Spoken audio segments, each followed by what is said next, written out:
ឯកអគ្គរដ្ឋទូតចិននៅកម្ពុជាសង្ឃឹមថាការសម្ដែងសិល្បៈខ្មែរនិងសកម្មភាពវប្បធម៌នានាលើដងវិថីថ្មើរជើង Walk Street នឹងទាក់ទាញភ្ញៀវទេសចរកាន់តែច្រើន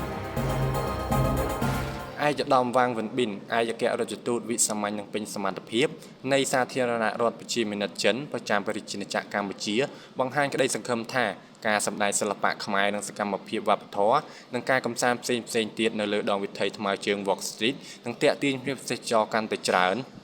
តាមរយៈបណ្ដាញសង្គម Facebook នាព្រឹកថ្ងៃទី18ខែមិនិនាឆ្នាំ2025នេះឯកឧត្តមវ៉ាងវិនប៊ិនបានលើកឡើងថាចាប់តាំងពីបើកដំណើរការឆ្នាំនេះមកវិថីថ្មើរជើងនៅមាត់ទន្លេក្នុងរាជធានីភ្នំពេញបានក្លាយជាកន្លែងកម្សាន្តចុងសប្តាហ៍ដ៏ពេញនិយមសម្រាប់អ្នករស់នៅក្នុងតំបន់និងភ្ញៀវទេសចរ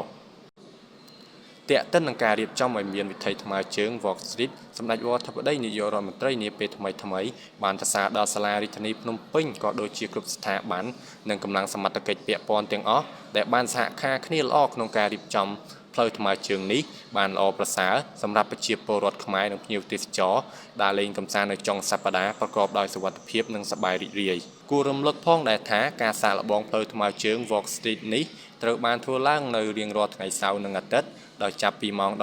18:00 នាទីរហូតដល់ម៉ោង 23:00 នាទីយប់នៅតាមបណ្ដោយតីរៈព្រះស៊ីសុវត្ថិចាប់ពីវិថីបក្សីចាំក្រុងផ្លូវលេខ94រហូតដល់មុខព្រះរាជវាំងស្ថិតនៅក្នុងខណ្ឌដូនពេញរាជធានីភ្នំពេញ